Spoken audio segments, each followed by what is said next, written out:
This is WFO Radio. Hey, everybody, WFO. How's everybody doing out there? Joe C. back with you. We got the voice of the NHRA, Alan Reinhardt, going to join me just seconds from now. Had the big debut of Joe versus Pro last night. If you haven't seen it, it's up on our YouTube channel. Subscribe, click the bell, be ready. Now, I want everybody to know something, right? I don't have to tell you this, but I will. This is pre-recorded. I'm not here. So don't go too crazy with the comments like, hey, you guys are the best. Why aren't you responding to me? Because the answer is we did this like last night, right after the debut of Joe versus Pro, because I am on my way to the Engine Performance Expo. Once again, all kinds of great guests going to be a part of it, like Mark Cronquist from Joe Gibbs Racing, like heavy hitters in the world of engine building. There's a rumor, I don't know how true it is, that Jason Line might be part of this. EnginePerformanceExpo.com if you want to watch along. I'll tell you about that. We're going to get to Reinhart in a second, but this is pre-recorded. So, share the show, all that stuff. But I'm not live right now. I'm alive as of yesterday, but I am not live. Let me tell you about the people who make it possible, like Total Seal Piston Rings, who are one of the big forces behind the Engine Performance Expo. Just search EnginePerformanceExpo.com. Register for free. It is free. Like Jimmy Walker, it's free. Only some of you got that, but the ones who did probably really liked it. Dynamite! TotalSeal.com. I mixed like 10 different things into this spot. The leader in ring seal technology, new episodes, hidden horsepower, Larry Morgan, many new ones coming from PRI. I can't believe how many episodes we did from the PRI trade show, but it's all an exercise in understanding that Total Seal is a better mousetrap, frankly. Also, happy birthday to Matt and Amber Hartford just days ago. Marvin Rodak, Rodak'sCoffeeandGrills.com, hot sauces and spice rubs. Speaking of birthdays, it's like birthday palooza here in January. Rodak was on the 5th or the 6th. Amber and Matt are like, 8th and 10th, something like that, 8th and 9th. Amazing, the January birthdays. But Marvin still got that great coffee going on. 817-924-6821. Coffee and hot sauce and spice rubs and all kinds of great stuff. Rodak'sCoffeeandGrills.com. Samtech.edu, the School of Automotive Machinists and Technology. We always say it. What do we always say? Start your education at full speed. They've got blockhead, CNC programs, motorsport EFI tuning. If you're a relatively young person and this is the career road you want to go down, this is a great way to get started. Samtech.edu. And then there's Frank Hawley's Drag Racing School, frankhawley.com. Try the Dragster Adventure, which if you watched the Joe versus Pro video in the Mustangs at Tampa Bay Race Runnels, your imagination can see something similar happening with Frank's cars, right? Can we make that happen? Maybe we can at some point in the future, but you don't need me. frankhawley.com. You can go race and have a great time at the Dragster Adventure or get your license and become a pro drag racer champion. And then finally, our Patreons, patreon.com/WFO Radio. These are the people who behind the scenes, they support the show. They get access to watch the Ignition show recorded and all kinds of great benefits. I should have let them see Joe versus Pro first. I should have let them see that. They did get a teaser video, but it's not too late. It's not too late. I can maybe let them see it before long. But in the meantime, it's time to get to the voice of the NHRA. He's out there in Tucson, Arizona. He is getting geared up for NHRA Drag Racing, Mr. Alan Reinhardt. Alan, what's up? Hey, Joe. Just another beautiful day in paradise. Sorry that you, let's see, what's the word? Sucked so bad with, trying to uphold the honor of those of us that hold microphones for a living. But, it's embarrassing, actually. Embarrassing. So, what's interesting, though, is that last week when you said that Ryan got 400 practice runs and you noted that I only got one practice run, he reached out to me and he felt a little bad. He felt badly. He's like, after hearing you and Reinhart talk about it, and he's like, I haven't had 400 runs in the car. And I was like, okay, well, what do you think? He goes, but I should have given you more practice runs. That wasn't right. Because, you do have to get familiar with the car and starting line. I was like, well, yeah, I do feel that way. And so he did acknowledge that he wants to do some next level Pro versus Joe versus Pro rematch type thing. And we left it there. So, I wasn't going to whine or complain. The rules were the rules. I get a practice run. That's it. But you saw the video now. I lost, which is bad. But the second race was much better than the first race. So absolutely. The rate of improvement was tremendous. Imagine if I had a practice run or 4, right? Like 4 runs, like leave this thing at 1800. Evan Smith, Revan, tells me you got to leave at 1800. It's like 1800. That's 600 RPMs higher than anybody has suggested. So maybe just too much information to sort through. But the production loved it. The fact that we were out there loved it. And yes, I did lose. Well, I can tell you, when it comes to driving a Mustang, if Evan Smith tells you something, do it. That's what I thought. Like everybody around there is telling me one thing, and I'm like, listen to Evan. Listen to Evan. And on that second race, that was Evan advice, right? Listen to Evan. This guy knows everything there is to know about Mustangs. This guy's a test driver for Ford. But I still lost. Yeah, exactly. When Ford was doing the GT350 and the GT500 and they wanted it, they called Evan and said, hey, why don't you fly in here and drive this thing for us? And yeah, he would have been the guy whose advice I would have taken. Of course, if it was me, I would have just showed up with Kevin's car like I told you in the first place and said, you draw whatever color ace out of there you want, pal. I've got my car. Let's go. There you go. But again, a great time had by all now, and everyone has seen it. I was on with Monday Morning Racer last week with Ryan. We talked all about it. Now it's out there. Hopefully, everybody out there in the WFO universe will share the show, share it out there, post it on some places, social media, and let's try to get some traction. It's all to build up the YouTube channel, and hopefully, maybe some new things will come our way that way. All right, Alan, how many days, minutes, hours, and seconds are we from the Winter Nationals? I'm sure you've got a clock in the background counting down. I don't know. We're not very far. I know. I got. My Division 6 banquet was supposed to be this weekend. That has been postponed. With everything kind of blowing up, especially up in that area. Yeah. I think the decision was made to just call the timeout and let's try to push this back somewhere. Hopefully, it won't be too long from now. But I'm trying to keep some of my schedule stuff full. The NASCAR guys are going to be testing up in Phoenix in a couple of weeks, and I am hoping to be able to get up and see that. We've talked about it before. And for those who don't know, I am a big follower of NASCAR, and I'd really like an opportunity to see the new cars up close and personal and to see them on the track, not just, look at the pretty colors, but the mechanics of them and things. I've, been very fortunate that I've been able to spend quite a bit of time in the NASCAR garages over the years and in NASCAR race shops over the years. And I'm just curious about the new car. So I'm hoping to have an opportunity to do that. I may try to sneak away, just get a weekend getaway in here before we get going crazy again. And then we're going to be testing in Phoenix and then we're going to be racing in Pomona. But I spent a little time on the computer over the weekend, booking some travel and looking at some stuff and getting ready. That's when it starts getting real, when I open my American Airlines app and instead of saying, we missed you, it says, you have 3 upcoming trips or 4 upcoming trips or so. Starting to get back into the swing of things, but looking forward to it. Yeah, very exciting. It's an exciting time. And, the big news rollouts, like things that I'm aware that may happen.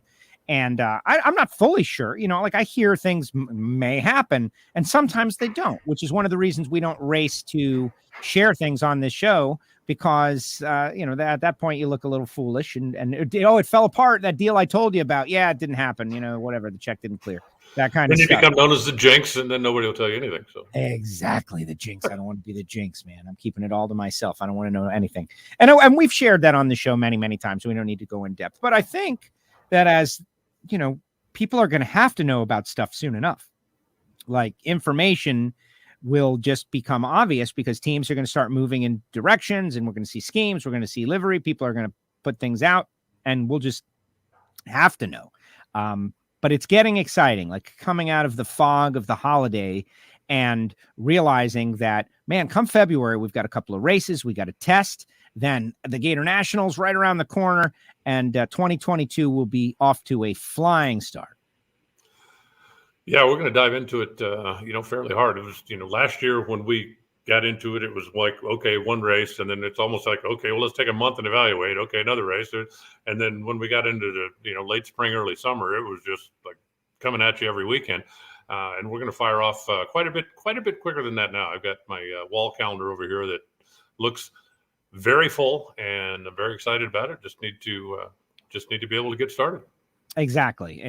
Now, see, we haven't really spoken about the whole like pandemic thing for a long time because the show is escapism and everybody hears about it from their local news, etc. We don't need to inform them. But when you mentioned the start of last year, it sparked a little something for me in that the progress that we have made. It hasn't felt great, and especially with things, it's in the news, the Omicron. You will bow at the feet of the Omicron. But we have come a long way. Now we are still dealing with tragedies, like what drag racer Tim Slavens passed away after a fight. Tributes all over the internet. So people need to still take it seriously. Do whatever your doctor tells you to do. Whatever your doctor tells you is the right thing to do. But the start of 2021 versus the start of 2022. Look at us. We're getting ready for drag racing. There's going to be testing, and we've got a schedule, and we're planning to adhere to it. Obviously, knock wood, everything continues to go well, but that is progress. Well, I think that, everybody's just a little smarter now, and I'm not going to go into the, have you done this? Have you done that? Because, do whatever you feel is right for you.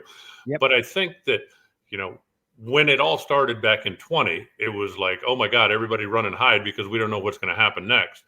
And then we've had 2 years now of understanding that, okay, we've got to take some protocols. We've got to be a little bit more careful. We've got to, maybe just not do some of the silly stuff that we used to do. And, like you and I think are in pretty much agreement on this and have been from the first start. I'm going to do what I feel like I need to do to take care of me. I'm not going to tell anybody else what they need to do or what, but if I get invited to something, I don't feel comfortable with it, I'm not going. If there's people that don't feel comfortable, then by all means, do whatever you feel. But for those of us who feel like, okay, we've done what we can, we've taken, and I'm not going to hide under a rock, then, we're starting to get back out there, just, a little bit smarter. And that's, experience. I think that's the most important thing, just to being a little bit smarter. We have a bunch of experience. If I'm ever in a situation where I feel something's up, I've got a test. I take the test.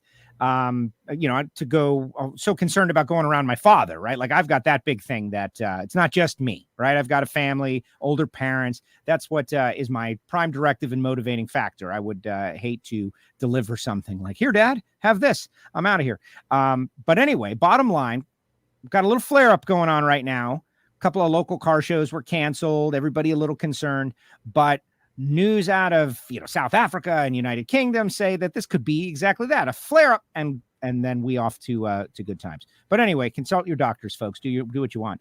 But it is an issue that is going on right now at the moment, and some cancellations have happened. Now, I've got a couple of things I want to talk to you about, but NHRA Racer has got a little story up about a new point system addendum, a modification, et cetera, in the alcohol ranks. And I thought we could start there because that's kind of interesting. They're basically going to let racers show up and then opt out. So you go to the first race of the year and, I don't want this one to count for my points total. Is that a good thing or is it a bad thing? Does it offer flexibility? Is it for cowards? Oh my gosh, Bartone's here. This one's not counting for my points. How do you view that? I think it's good. I think it allows you to test. The way the system has been for the last few years is that once you go to 10 national events, you take your best 7. Once you go to 5 regional events, you take your best 3. Those 10 are your total, period. But let's say, Joe and Alan Racing, right? We're just starting. We got all new parts. We got all new people. I just learning how to tune this thing. Joe just got his license, and let's be honest, he ain't very good. If you don't believe me, watch Pros versus Joe. But then we don't want to go waste 3 races to start the season while we're both learning. We want an opportunity to test and to get some experience. And what the rule says is basically before the race starts, you have to claim that this is not a claiming race. Okay, that I'm just coming here, but I'm not claiming points. I'm not putting it again. And now, if you do that, and then we go on and win the race, we can't change our mind. So it allows you, it used to be way back in the day for people that have been around a long time, they used to have the waiver system where you had pre-race and post-race waivers. If you wanted to go in and waive the race before you even started, you could do that, and it essentially was a test session. Or if you went up and you got your ass busted first round and you, that was one of my, you could waive after the race. You could say, I'm not going to count this one. Now, you only had a limited number that you could do that with, but it would allow you to throw one away if you had something go wrong or just, somebody stepped up and surprised you in round one. You're not going to be able to do any kind of post-race waiver at this point. But since Joe and I, brand new team, we're both learning, we don't want to go eat up our races while we're learning. We can go test. And even if it's in the middle of the year, right? Something happens, we got a new car came out, or maybe, hey, Joe, do you want to race Indy? Of course we want to race Indy. But let's be realistic, right? Everybody's coming to Indy, right? All of the all-stars are going to be there for the JEGs, all of the stuff, all of that. I don't want that to count against our points because the chances of us winning are pretty bad. So we can throw that away. We can still go compete. We can still go take part. We can still be part of the U.S. Nationals, but it's not going to count against our total. And I think that is something that is going to help as well, because there have certainly been racers in the past that would look at an event and go, I'd like to go to that one, but I want to save Vegas, or I want to save so I can still have Pomona. I want to go out to Pomona and go home. I want to be able to do that. And so they would skip races in the middle of the season to save those for the end. And now it will allow drivers and teams to go compete at any race they want to, without it being a point penalty. You just have to decide that before you make your first qualifying run. I think it's a great idea. I really do, for a number of reasons. And I'm waiting because it's going to happen, right? Yeah. Joe and Alan are going to go to Gainesville and go, hey, we're brand new, we're just learning, and then we're going to have a Josh Hart experience and win the race. We're going to be standing there in the winner's circle going, can you believe we won Gainesville? Can you believe we're not getting any points for this? That's the dumbest thing we ever did. But it's going to happen, and I'm okay with it. How do we game the system, though? We're a team we're a high-level team, and we or maybe we're not. We just run all the races until we feel like we're getting hot and then start claiming races. Is there a way to game the system? If you're going to go to all the races anyway, or many, because you can't really go to all of them. I guess you could. Is there a way to use this to game the system? Not really, right? If you want to wait till you're heating up, that's your business. Yeah, I don't think, because you have to make the decision before your first qualifying run. And if I read the rule correctly, that's when you have to decide, okay? You can't even go run. Engines start for the first qualifying run, not even you. The first pair, when engines start, everybody's locked.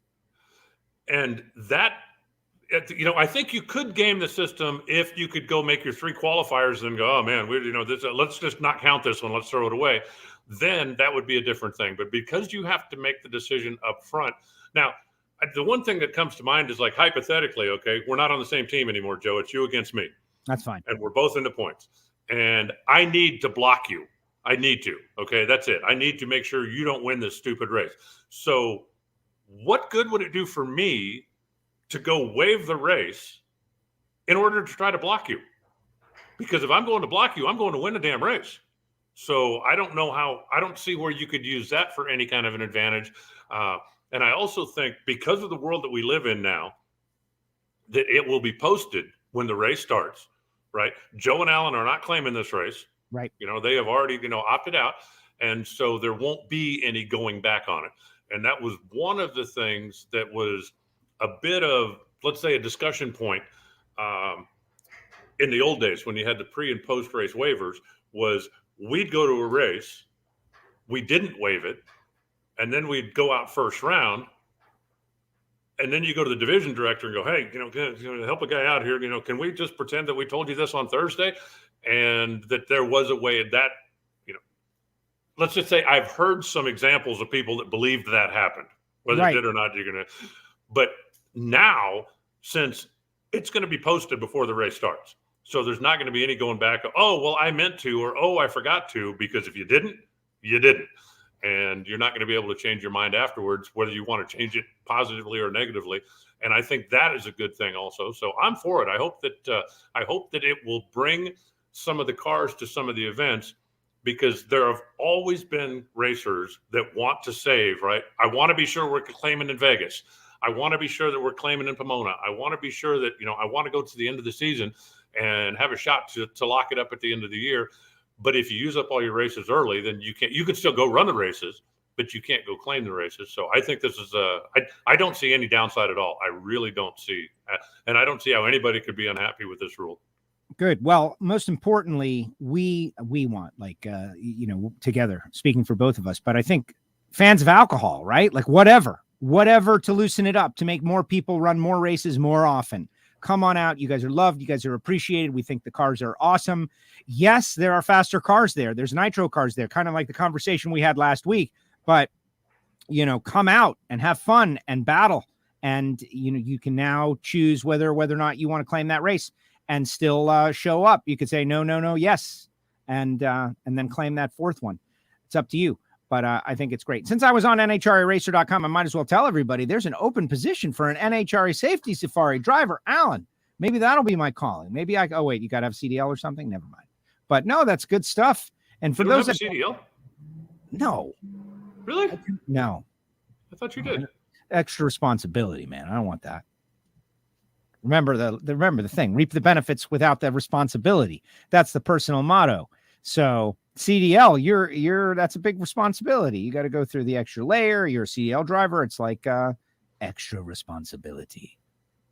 So don't ask me to tow a car over the road. Just the regular stuff. I'll drive the RV. I know you're a big time player. But people can check out NHRA Racer. Now, we did mention the Pro Mod rules changes last week, but since then and now, Brian Loans and Lonnie Grimm got together and did a whole bit on the deal, right? We can talk screw superchargers for a moment if you want, but I would just recommend not to go over territory that has been covered by Brian and Lonnie. Again, you guys can go and check that out. But real quick, just a thought on the screw supercharger, because I know, when it originally was designed, I was watching National Dragster and those stories, like they're going to develop a new supercharger, and it came out and you look at it and of course it makes sense, like just common sense wise, that it would be awesome.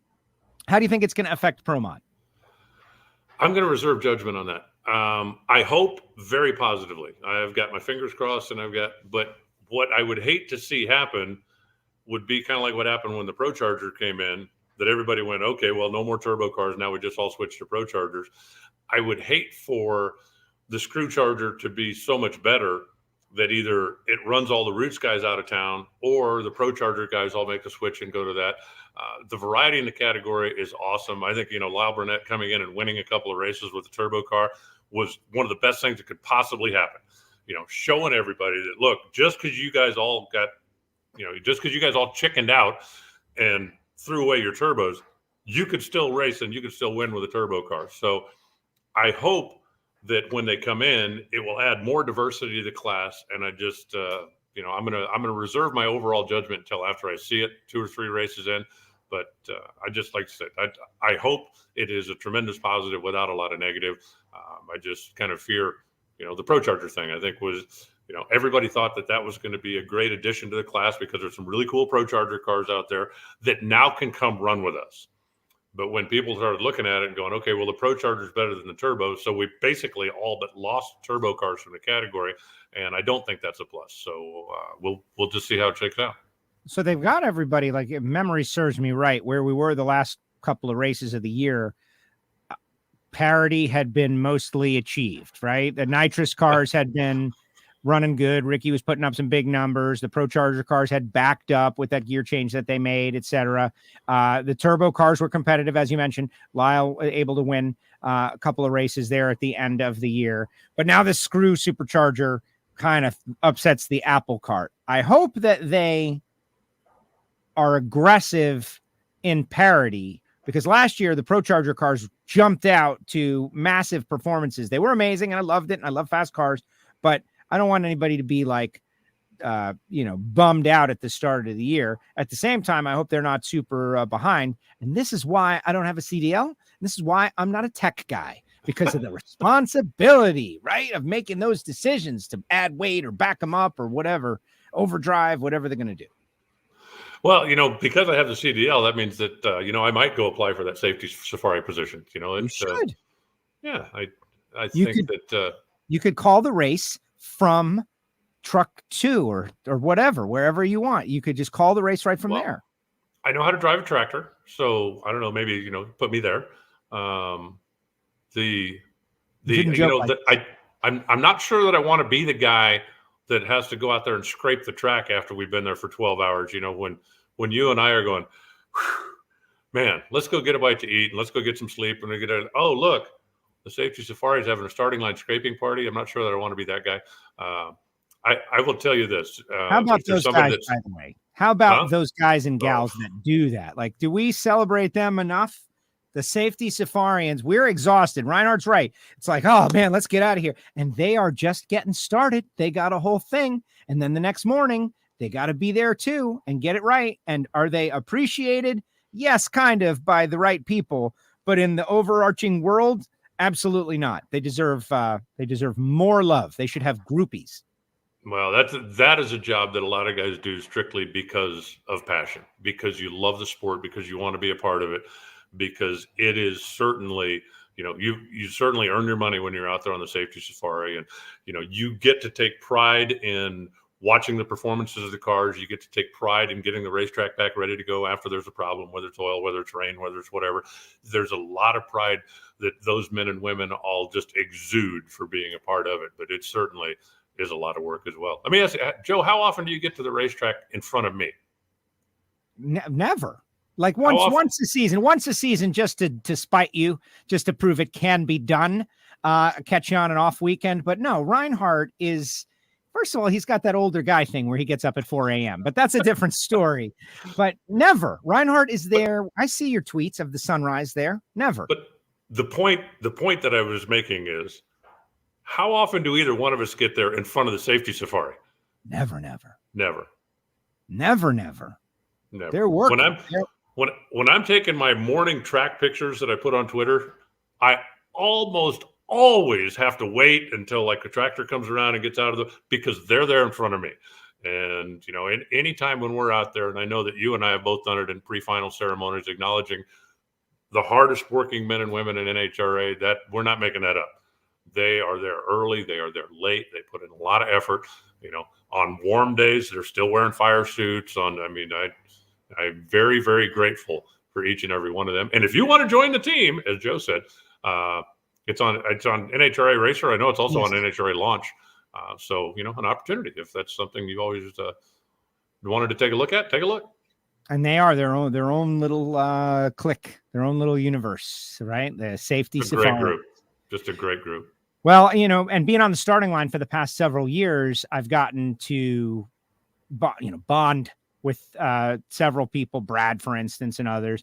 And just the more you talk to people, the more you understand what they go through, what their life is, what their situation is, and how much of a difference they make to the sport of drag racing. And also, I've been thinking, and I've overheard some conversations this past weekend. I finished the season of No Prep Kings, right? So I watched the whole season of No Prep Kings, and I thought it was good. And Ryan Martin's got Steve Petty Pro Line, all that stuff. But no prep, right? I overheard some guys at PRI talking about, like, no prep means you don't have to pay anybody to prep. It's like, yeah, no prep is like a double win because you don't have to hire anybody to do anything on the starting line, right? Just the most basic of stuff. I'll take your word for it. I don't know a whole lot about that stuff. I know that it's interesting from the people that I've talked to that always say that it always starts as no prep. But once you get to the end of the day, you've had enough cars go down a racetrack. It's just like running tractors back and forth. So the track ends up being pretty darn prepped, even though it doesn't start that way. All right, let's switch gears a little bit, go in a different direction. I'm looking at the standings from last year, and I'm looking at Brittany Force's name. She finished second, and second place. She's a champ. She finished second. This young lady, and statistically, her career is really strong. First place, second place, that kind of stuff. But if you ask the average person out there, Brittany Force, I don't know if they would say something that is commiserate to that, right? Like, man, this girl has finished second in the points a bunch of times. She's had a championship, and I don't know if that's fair or it's not fair or whatever. The Miami Dolphins just fired their coach for the first guy to win back-to-back winning seasons since 2003, swept the Patriots. Thank you very much. You're fired. So up is down, down is up sometimes. Nobody down here likes it, just saying. But if you were Brittany Force, what would you have done this offseason to try to gain that one position? If I am Brittany Force, and I'm certain that she did, I've been spending time mental exercises, and I've been spending time on the reaction time simulator, and I've been spending time trying to make me better, because she has had a great car. And David Grubnick has certainly not taken the winter off, and he hasn't, Max Savage and the guys haven't been sitting around someplace with their feet up. And I think that, Brittany is perfectly aware that there have been times over the course of the last year when she could have done a better job of helping her team. And I think if I'm Brittany, that's what I'm concentrating on. I'm telling my guys, you keep doing what you're doing. I need to step up my side of the thing, and I'm sure that she's planning on doing that. And she's not the only driver in that boat by any means. But, when you look at the team overall, and it's a team sport, I never once heard David or Mac or anybody on the team say anything derogatory. They love their driver. They wouldn't trade her for anybody. And I think that's even more motivation for her to get mentally stronger, to do what she's got to do to be sure that she can improve her role in making the team a winner.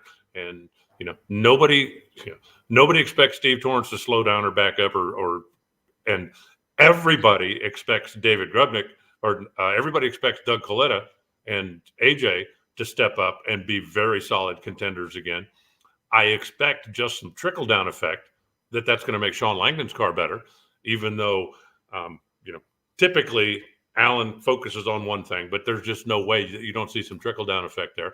If Josh Hart intends to run the entire season, and I understand he does, we all know he's going to be out there, not just now and then, but every week. And if you're going to win this championship, you're going to have to make sure that there isn't a weak part of the team. And that's, I think anybody that's out there that's racing at that level is looking at, what can I do to help make my team better? Because if you're going to sit there and go, well, we'd have won some races if it hadn't been for Joe, or if Joe's going to go, well, we'd have won some races if Reinhart had made the right tuning calls, then you're not helping anybody. Everybody needs to go, and when JR started driving the funny car, he, like so many people, took him a little time to adapt. And I remember talking to Jono one time, but we were standing on the starting line. I think it was in Phoenix. And I said something, just, kind of like tongue in cheek, right? About, a typical dragster driver down there. And Jono said, no, he said, don't you dare. He said, we have not given him a car that he can drive and be competitive with. He's perfect. We need to give him a better car. And anytime that I talk to JR, I said, you're crew chief then. He says, no. He says, I'm nowhere near. He said, I need to do a better job so that I can showcase the talents that those guys are doing. I need to do a better job to help make them better. And that's the mentality that you have to go into if you want to do this. There are a few teams out there, and you know them as well as I do, where, something happens and it's typical, oh man, it was Joe's fault. Yeah. And as a general rule, those teams don't win a whole lot of races and championships. They're certainly going to win some. You're going to win one now and then, but the ones that win are the ones that constantly are all for one, one for all. There's the great story about Larry Dixon when he was driving for AJ, when he was ready to quit. He had been making some mistakes and knew it. And I want to say Bristol, but I don't remember exactly. But he, after a driving error cost them the round, he went back, changed clothes, went into AJ's, because Alan was in the center trailer of the whole, he wasn't, Larry's lounge and Alan's lounge weren't the same place. He went in and told Alan, he said, if you want me to go home, just tell me and I'll go home, tear up the contract, and that'll be that. And Alan said, what are you talking about? And Larry said, I'm not doing my job. He said, I'm not. And Alan said, no, what are you, stupid? He said, you're our driver. We're going to win the championship. Everything's fine. Don't worry about it. He said, what you really need to do more than anything else, you need to learn to relax. Don't put so much pressure on yourself. So he said, we're fine. You're our driver. Well, you ain't going anywhere. And that's the mentality of the team. And so, they obviously went on and had great success together. But I think if you are going to be a team, I don't care what Steve Torrance does in a race car. Bobby is never going to go, oh, can you believe their driver did that? And I don't care what the car does. Steve's never going to get out of the race car and say, man, Richard and Bobby need to get their act together. They need to straighten up. They are all for one and one for all every time that they go to the racetrack and every time they go to the starting line. And, if they win, they celebrate together. If they lose, have you ever been by their pits after they lose? Yeah. Is the stereo any quieter? Very similar. Are they all miserable and hanging their heads? No, they've all got their bounce in their step, and they're always, just come on. How soon can we get ready to get to the next race? And that's the mentality that wins championships. Well, I think it's a good opportunity for Brittany, and the reason I say it is her career stats are pretty good, and she's second. And if she can find a way to do what you said, right, to improve herself, she could win a championship. And then all of a sudden you've beaten the Torrances twice and another championship. Right, exactly. Like now you've got two, you've beaten Torrance twice, you finished second a couple of times. We're having a conversation all of a sudden. I think it's great. Now looking at the other top 10 points players, Mike Salinas, we know that I believe Rob Flynn is the guy over there. I'm not sure if that has been announced or just anecdotal, but Justin Ashley, fourth, Billy Torrance, fifth. Billy has said he's going to run fewer races here in the 2022 season. That's easy to say during the winter break. We'll see what happens actually when they start to race. Antron with the new team, Leah with the new team, Clay, similar situation. Spoke with those guys out at the PRI show. They're excited, and I think they're going to have some more and better parts this year. And you already mentioned Langdon and Doug Coletta. Let's look at the guys on the outside, though. Josh Hart, full season. Alex Laughlin, plans undetermined. I haven't heard from Alex. I know he wants to try to go Top Fuel Racing, and he's still trying to secure various funding for various things. I guess we'll find out. But, the Joe Morrison situation, I hear he's going to run more and try to be better. Buddy Hall, Trip Tatum, look at what they did at the finals, right? That's a first-class car. That's another Capco car, basically. Just Trip's got it, and he's posting all these great photos of his stuff. Cameron Ferre, Doug Foley. Doug Foley is going to be more intense this year. Krista Baldwin more. Spencer Massey ran a couple of races in the Pat Dakin car. Don't know what's going to happen there because I know Pat wants to be back, but anything's possible. Austin Prock, just so interesting. Keith Mert in the Wilkerson dragster that's out there. The thing that's cool, Alan, 40 different names on the points list from last year in Top Fuel.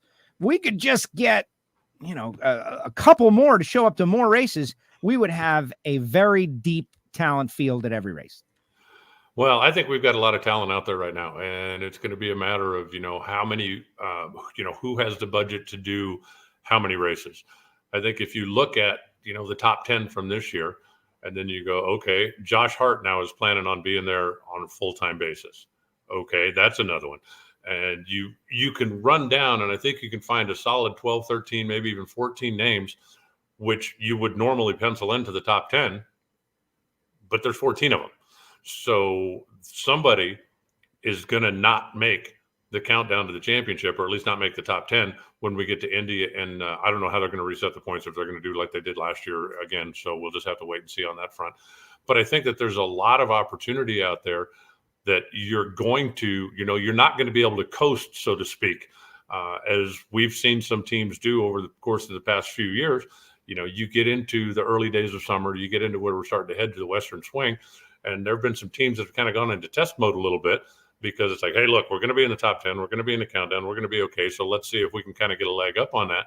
But I think that the competition just to be in the top 10 is going to be strong enough that you're not going to have that luxury, or at least certainly not as many teams are going to have that luxury when we get into the middle of the season.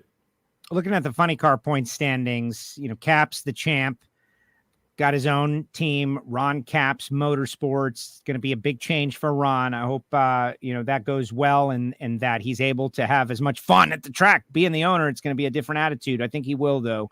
Hagen with Tony Stewart. Tasca winning the finals. Great event. Cruz, second year with that team. Force coming back. Alexis really broke out. JR, a lot of that stuff you mentioned about Coletta having a lot to do with him. He was in the championship fight. Like all of those guys were in the championship fight. What a great championship we had. Robert Wilk and then Jim Campbell.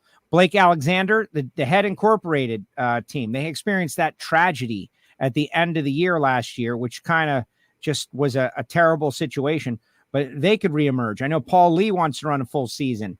You're looking at the list, the Tony Girados of the world. How great did they do down the stretch, coming out and taking out some guys, Mike McIntyre and Alex Miladinovich. The future is bright. It's just a similar deal. We need people to funny car. We had full fields all last year for the most part.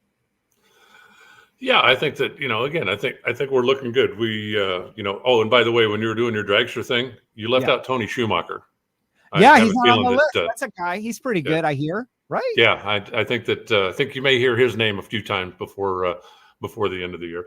But I think the same thing. I think that the talent level is really deep. I can tell you, and I'm not telling tales out of school. They would tell you the same thing. The John Force team last year was a little embarrassed at their performance. They expected to come back, be championship contenders, be in the thing, and they weren't.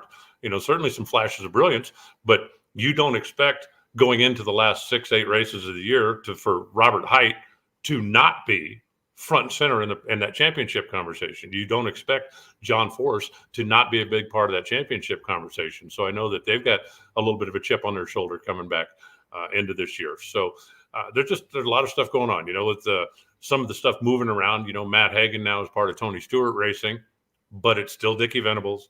It's still Mike Knutson. It's still those guys over there working on that car. So I don't think that they're going to slow down or back up any. Ron Capps, to my knowledge, is bringing his entire championship team back intact. It'll have a different name on the bottom of their paychecks, but I think everything else is going to be pretty much the same.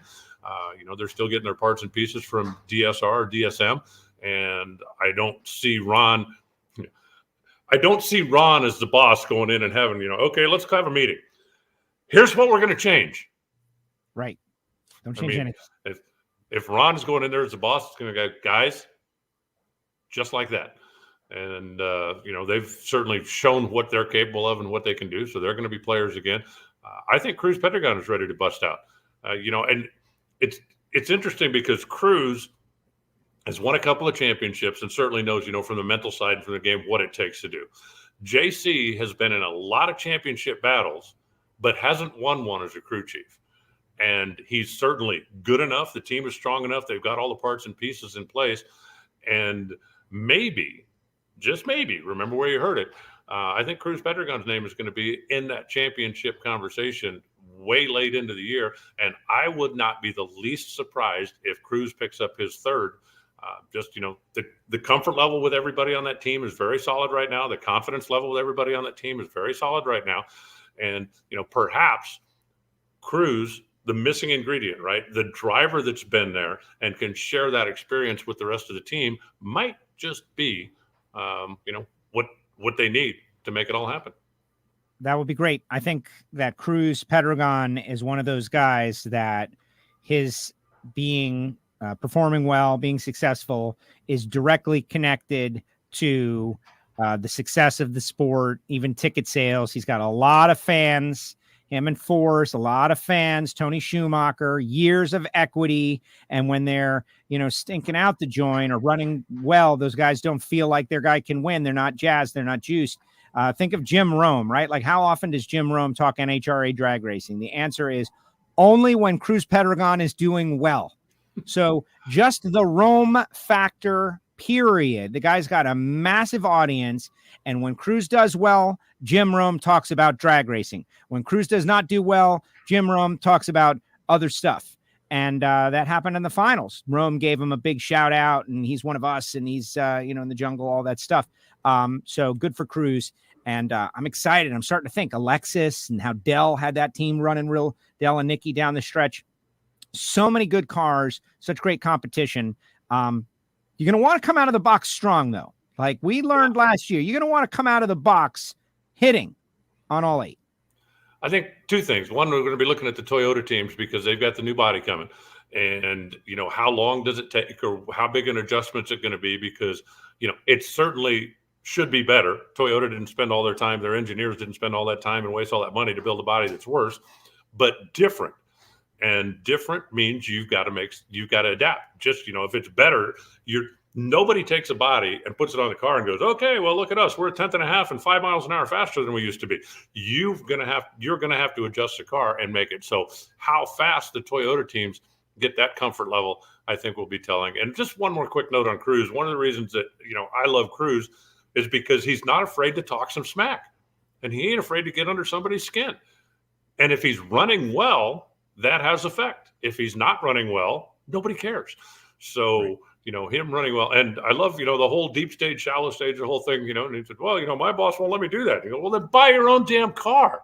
And I think it will be interesting also to see, because most of the Don Schumacher drivers were under pretty solid orders. And I'm not saying it came from Don, but I'm just saying it was something that was in that house, that deep staging wasn't something that you were going to do, right? This is the way we're going to do it. This is the way we're going to race. This is the way we're going to. Well, now, because I doubt seriously that Tony Stewart cares. Yeah. And Ron owns the team now.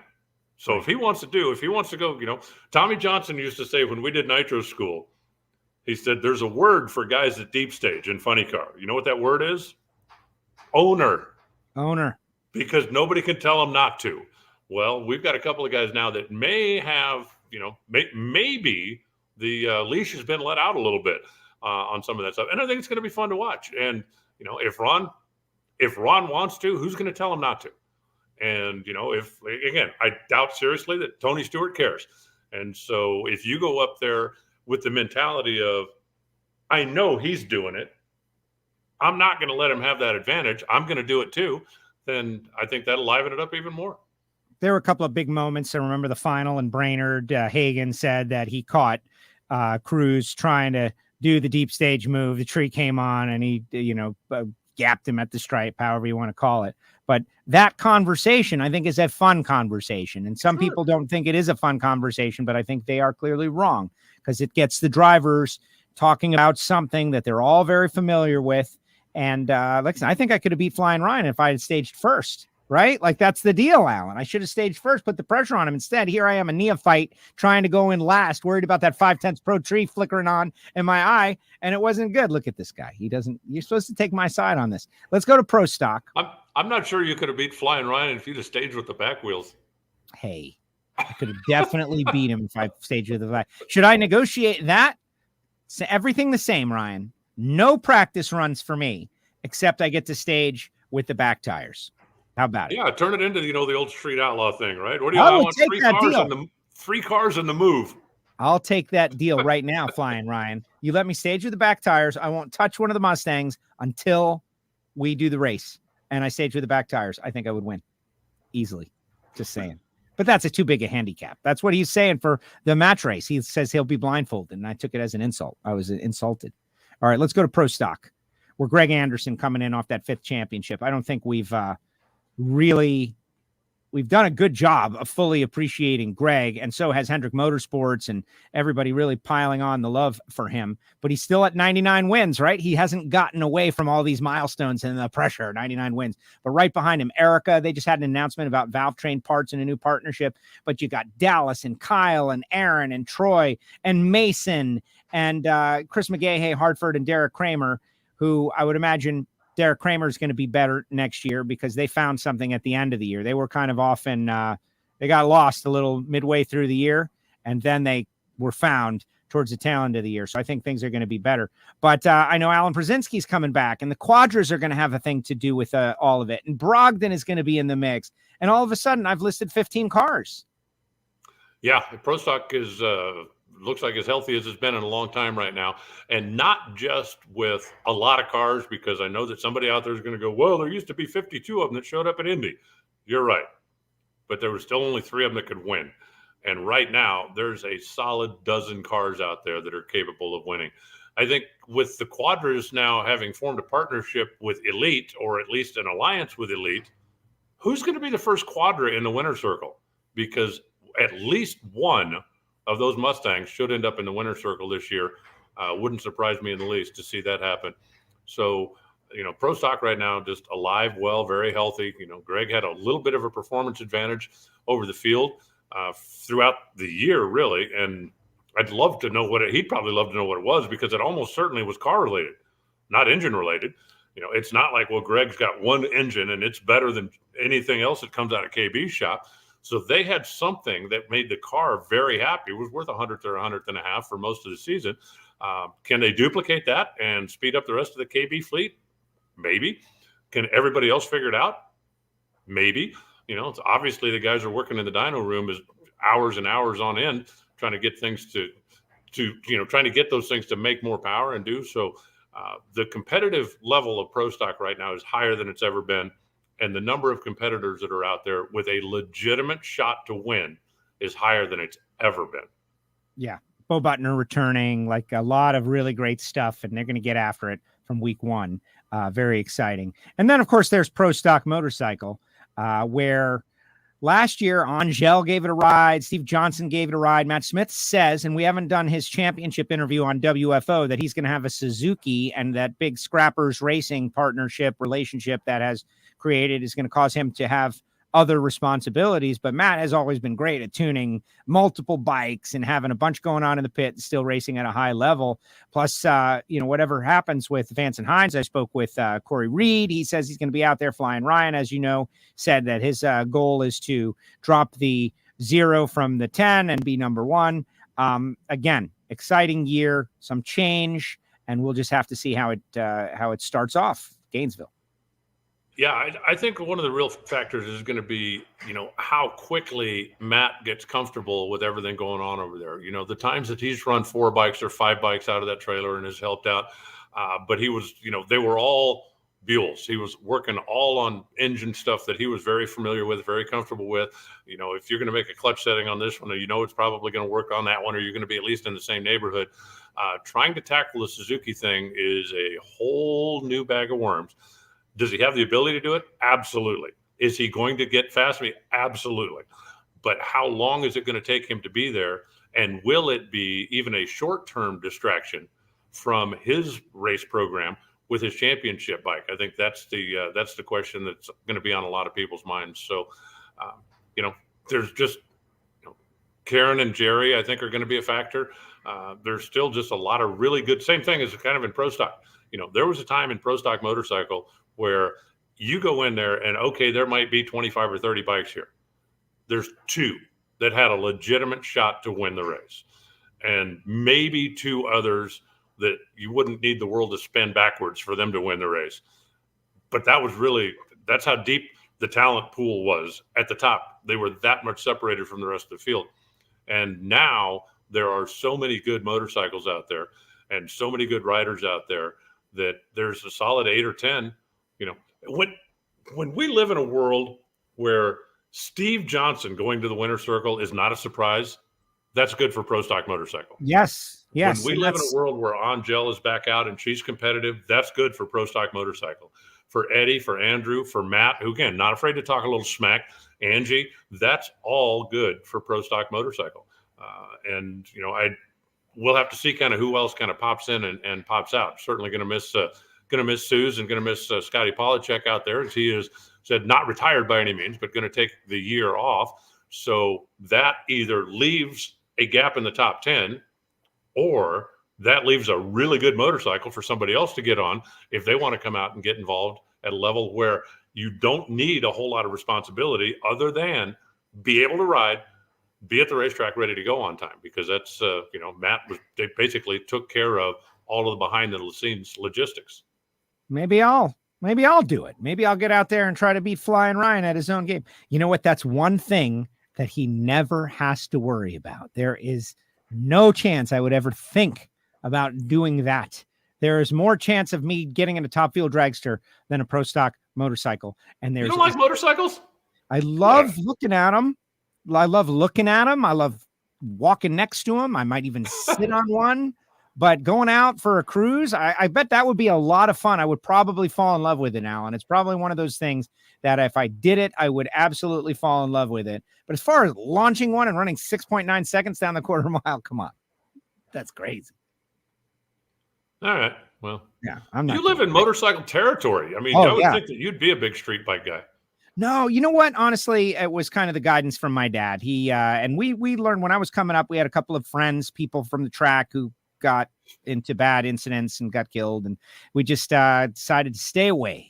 Obviously, that has nothing to do with the bike; it has everything to do with the situation. But we're just more of the 4 wheels kind of characters. But I do appreciate them and I like them. And I honestly, in many ways, admire those folks, guys and girls, because I know that's something that it's just alien to me. Like I can't do that, right? Like watching them, I'll go down there around 1,100 feet and watch Angie Smith come flying by on the machine and just like laugh. What are they doing? This is insanity. And people don't get it, just like everything else that we're doing out there. They're going in a straight line. No, they're not. Like, how the heck are they doing that? It's amazing. But again, there's no chance for me. All right, Alan, great job. Great job. Any final thoughts for anybody out there? Again, this is a pre-recorded show. If you're just coming on, you're wondering why we haven't answered your little comments about Joe versus Pro and the funny stuff you're saying about me.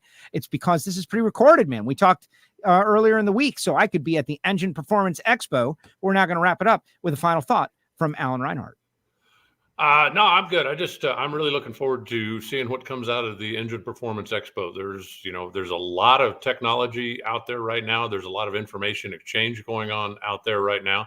And that's another thing that I think, one of the things that you guys have done with Total Seal and with the hidden horsepower is open up some communication channels that were never there before. A guy that was a sportsman engine builder or a guy that maybe done his own stuff, right? I mean, it's like the guy that bolts together his own stuff, works in his garage, and he's been around. He has now got an opportunity to get information directly from some of the best engine shops and engine builders on the planet. And I think that's fascinating. Anytime you guys did one of those trackside tech talks, how many people were there that never before had access to answer this specific question for me, or tell me what we do with this and help me get past the problem that I'm having. So I think it's great to see that stuff is doing so well. And I know that you've got a solid following, and I am looking forward to it as well, because I've been an engine guy for a lot of years. And the one thing that I know more than anything is that there's a whole lot of stuff out there that I don't know. And I'm always looking to learn. It's the reason that I spend so much time in the pits. It's the reason that I like to go down and track down guys after something happens on the racetrack to try to find out. It's the reason I want to go to the NASCAR test coming up in Phoenix in a couple of weeks, because I'm always looking to learn. So I was appreciative of that, because the new cars, right? Like the new cars are in kind of a turnoff to some people. Like they don't like the wheel hub as opposed to the 5 lugs, and there's just a bunch of. Who cares? Well, someone will always have a beef about something, right? Oh, well, the wheel lug is going to get stuck on. You're not going to be able to wheel. Like, whatever. Things change. They adapt. Technology comes and goes, and things that were cutting edge leave. They go away. I think the cars look super slick, like just visual. I think they look great. And if they're not quite fast enough, they can make them faster real easy, man. They can make them faster real easy. I'm excited to see what kind of racing we get. I don't know if it's going to be as good as last year's, because last year was really good, but that's what it's all about. That's why you got to watch. Well, I think that when they made the decision to go with the 670 horsepower package, I think that was brilliant. Because there was a few times when I would watch the races, and yeah, I get it. We don't race packages, but as a educated follower of the sport, there were a few times when it's like, you got the car a little too stuck or a little underpowered or a little whatever. I would rather see a car that's got enough power that you've got the ability to get yourself in trouble if you don't handle the power correctly. And so going with the higher horsepower package, I think, is good. The composite bodies, I think, are great. I think that, the times when somebody brushes a wall and that ruins his day because it rubs the tire or does something are going to be behind us. I could care less about the spindle nut versus the 5 lug. I don't care what holds the wheels on as long as they don't come off. And I think that's, and for the modern technology, I love everybody that said, well, but what about this? What about that? What about sprint cars, Indy cars, Formula One cars? Everybody on the planet uses a hub nut, not 5 lug nuts, to hold their race wheels on, and they don't seem to have a problem. So why people think it's going to be a problem with NASCAR, I just, completely beyond. But they're just it's going to be a big learning curve. They're not going to be able to get these anymore after the race. There's a million of those things out there right now that nobody has any use for. So you should be able to get all you want. These are off Tony Stewart's championship car that he won at Homestead Miami Speedway. I have these are Tony's nuts, Alan. There's two of them. I didn't mean for that to be the joke, folks, but now that I've said it, it is also, in fact, true. We would go and we collect the champions' lug nuts from their pit after they won. And I have a nice little collection somewhere because we had the championship at Homestead Miami Speedway for many, many years. And on that note, Alan, thank you so much. We'll talk again next week. I'll report back from the expo. I might see Jason Line. I think he's going to be there. Gary Stinnett might be there. There's a lot of might be theirs. And so I'll have a report for you. I definitely look forward to that, and I'm glad we got a chance to do this. It wouldn't have seemed like a week if we didn't do WFO, so since you weren't available on Wednesday, I'm glad you were able to get me scheduled in earlier. So at least we've still got the new show up this week. Have fun. We do it on Tuesdays, safe. Alan. How do you know? We do it. It's Tuesdays. Oh, yeah, Tuesdays. Tuesdays. I'm sorry. Yeah, but isn't well, and shout out to the technology, right? Like once upon a time, Alan and I would get on the phone and I would record, and that would be the audio podcast way back in the day. Now I can record this and it will run and air and appear in everybody's social media feeds all on its own while I'm working at the Engine Performance Expo. Here's to technology. Thank you very much, tech geeks. Yeah, you're going to have to teach me how to do this because I'm going to start my own YouTube channel. There it is. Reinhart reveals. Yep. I love it. I love it. Yeah. More in the game, man. The drag racing fans and motorsports fans have never had, speaking of golden eras, a better era than right now. Thank you, Alan. All right, Joe. Take care. There he goes. The voice of the NHRA, Alan Reinhardt, joins us each week right here on WFO Radio, even if it's pre-recorded. And how about Alan? Like I call him up and I'm like, man, this is the deal. I have kind of backed this up. And he's like, let's do the show in 15 minutes. And I was like, okay. And here we are. We bust out an hour of NHRA conversation. Really great stuff. And I appreciate all that has gone on. And he's going to have teased a YouTube channel. I think that will be pretty cool as well. All right, let me tell you about the sponsors. No time for final comments because you understand I've made that point. All right, here we go. Total Seal piston rings. Reinhart talking about Total Seal and the Hidden Horsepower podcast makes me feel great. It was in 2020 that I went out there, and this was like the last time things were normal. And we're getting back to that, folks. I want you to be confident. I'm sorry that we mentioned the pandemic on the show, but here in South Florida, it's like a big thing again. And I still continue to be confident, though, that we are finding our way out of this wilderness to a point where we're going to be good to go. TotalSeal.com, leader in ring seal technology. Check out Hidden Horsepower, Apple Podcasts, Spotify, SoundCloud, or wherever you get your podcasts. And if you don't have a place where you get your podcast, just go to TotalSeal.com and you can listen to a couple of episodes, like the Larry Morgan episode about Danny Jessel's Equal 8 engine. You got to do it, man. You got to do it. It's incredible. But if I'm building an engine, there's no chance I'm going with anything other than Total Seal. Simple as that. Samtech.edu, the School of Automotive Machinists and Technology. Samtech.edu. We say start your education with full speed. They've got block and head and CNC programs where you learn about those things. Motorsport EFI tuning.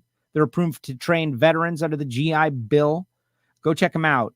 Samtech.edu. Frank Hawley's Drag Racing School, the Dragster Adventure at frankhawley.com. What is it, Joe? What is that? It's like you get to do what me and Flying Ryan did, except you're in dragsters and you're guaranteed to get at least 3 runs, right? A half track and 2 full track passes. Awesome stuff. Frank and Lana doing a great job. And then there's Marvin Rodak, the birthday boy. RodaksCoffeeandGrills.com, 817-924-6821. Call Marvin. Say, hey, Marvin, my New Year's resolution is to try some new coffees. What do you recommend? And get yourself a pound of Rodak's coffee or 3 or 4 pounds since you got to pay for the shipping anyway. Why don't you just stock up on your coffee for the next 6 months with a little gourmet Rodak's and then try to buy the vacuum packed garbage at the store that you've been drinking for the rest of your life with the crystals. Can't happen, folks. Love Rodak's coffee. It has made my life better. It has made my life better. So there you go. Thank you, Marvin. And the Patreons, patreon.com/WFO Radio. We debuted Joe versus Pro on the YouTube channel, 7:30 p.m. Monday night. And then we went on the air with the Ignition Show right after to get what the Patreons thought about it.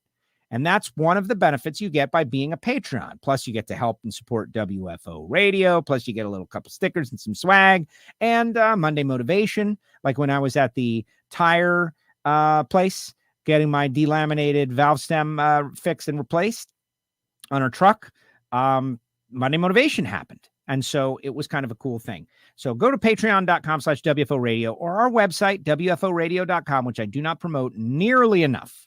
The website that is WFORadio.com. You can check it out there and become a Patreon and send us some money. Send us some money. They're doing it. We've got over 50 people on there now sending us some money because they love WFO Radio and they want to get the extra benefits. And I feel hard that I'm working for them. But everybody can get some free stickers. Go to the website, WFO Store. This address will appear. Castello Media /WFO Stickers, P.O. Box 848353, Pembroke Pines, Florida 33084. And write WFO Stickers on it and you'll get some. But you got to do all the work. I always say that. You got to do all the work. I want to shout out to our friend Steve Brenwald from Brenwald Media. I needed some stuff for the big YouTube debut of Joe versus Pro, and he whipped it right out. Great stuff. Great stuff. I mentioned the Hidden Horsepower podcast. That's what the logo looks like. And there you have it. You know, I don't promote this enough, but I am also on Twitter and Instagram, WFO Joe. I say I don't promote it enough, but maybe I promote it too much. All right, guys. Final thoughts. Let me give you a couple things like the WFO Store. I could be promoting that a lot more. The coffee mugs and the iPhone cases and the wide F and open t-shirts and all that stuff. I could be promoting that a lot more. We need a new shirt design. So I caught up on No Prep Kings, and I want to make sure that it is understood because I've said it for many years. I watched the whole evolution of that stuff, right? That I'm an NHRA guy because my first experiences with drag racing are NHRA Drag Racing. I'm an NHRA licensed driver. The tracks I all competed at were NHRA points. I went to NHRA bracket finals. To me, the NHRA is the Major League Baseball or the NFL of drag racing. And, like the NFL has got the XFL. And the original XFL, I don't even know if it's still called the XFL. I think it is. The original XFL kind of failed terribly, but this new one, not bad, right? Like arena football. They try things and they adapt things and players come out of it. And, you don't want to crap on anything, right? When people are out there doing something new, it's not a good idea to say negative things about it because they might hit on something. And next thing you know, you might find yourself saying, wow, it's really good. And so the Street Outlaws deal, I didn't like pretending to be the opposite of what NHRA had worked on for 70 years, which was to legitimize drag racing as a safe, legitimate place for people to be and spend their money and families to go back to the 2-lane blacktop rolled up t-shirt criminal thing, like the Pharaohs and American Graffiti. Like that's not good. It's bad for the sport. So as soon as they kind of shed that deal and they moved away from that, and then they come up with a series where they get all the racers together and everybody knows what we're doing here. Nobody's trying to sneak a race in a back alley. Everybody's trying to race and win and perform at their highest level. And they've got their best guys and they've got safety equipment and they've got people watching and it's just up front. That was for me. And so this past year, I went to my first No Prep Kings race. I watched, I participated. I got to the semifinals in the street tire category or whatever they call it, average Joe. And I should have told Flying Ryan we should have done instant green. He would have been out of his element. A track like we were at doesn't have instant green. I think that's a up-to-date program. I don't think everybody's got that. In the future, maybe I'll try to get them with instant green. But watched the conclusion of the 2021 season the other day, and I watched the competition and I stayed in on it. And I learned some things that I believe are important. And I touched on it last week. You don't have to go back, but you can if you want. The ratio of racing to getting to know the personalities. Like after spending all these hours watching all these people, like I feel like I know these people pretty well. Who's a good guy, who's a bad guy. Like when the guy who wins takes gets $100,000 and takes 10 of the $100,000 and offers it up to whoever gets second place. Like maybe that's a political move. Oh, they're going to love me when I do this. Maybe, but people love that stuff. Like it touched my heart. He didn't have to do that. He just gave away $10,000 to one of his fellow racers, whoever finishes second. That's pretty cool. What a cool thing to do. What a nice thing to do. Wow. Awesome. Like those kind of things. And it's not out of the realm of possibility. It's definitely not better than professional sports drag racing, but they've got a good program. They've got fast cars and they got a lot of fun. Like it's an interesting deal, but I'm all caught up, and having watched and experienced it and weighed it and balanced it and thought about it, drag racing is so great, but can't just be two cars racing. It has to be the more you know, the more you enjoy. Simple as that. The more you know, the more you enjoy. And a lot of people know a lot about NHRA racers, maybe casual fans that are there just for the noise, but think of all the shows. This show, Brian's show, Wes's show, Monday Morning Racer, Power Hour, like a lot of people talking NHRA Drag Racing. Reinhart's going to start a YouTube channel. A lot of people talking NHRA Drag Racing. We've got so many categories, so many classes, so many styles of cars, so many rules, so many programs. Go to NHRA.com and check out the video for the contingency program that we did with Lonnie and Shelby Williams. It was a lot that went into it. And many people don't realize how much money is being left on the table at every event. How much money is just being left on the table? Well, I don't want to put stickers on my car, Oh, that cost you $15,000. Okay. But they don't pay enough. So check that out. I think it was a lot went into it. It was a lot of effort. But there you go. All right, guys, that's really all I got on this episode of WFO Radio. Oh, no, I got to scramble to get the music up because I was unprepared to do this show. This was like I don't want to call it ad hoc, but it was unexpected after the travel and everything for Engine Performance Expo. But just like that, we figured it out. We always figure it out. That's a hallmark of WFO. We'll get there eventually. So do me a favor. A fair amount of effort went in to the Joe versus Pro video with the full production up on our YouTube channel. Watch it, share it, show your friends. I lost, I took a beating, but how it went down and the effort we put into it is really what it's all about. In a perfect world, no one would have known the results. But when Ryan asked me, he's like, like Jack from Cycle Drag wants to come and all these people are going to come and are you okay with them streaming? The answer is yes, yes, yes, yes. Of course. So like Monday Morning Racer in between the slicks, we went, we watched the runs and the result. But now you see the WFO broadcast, the behind the scenes, what went down. Check it out, share it, like it. It's really an exercise. We've been saying for a long time, we want to get more people up on the YouTube channel. And this is the first step. So WFO Radio TV on YouTube. And thanks to everyone who was very helpful.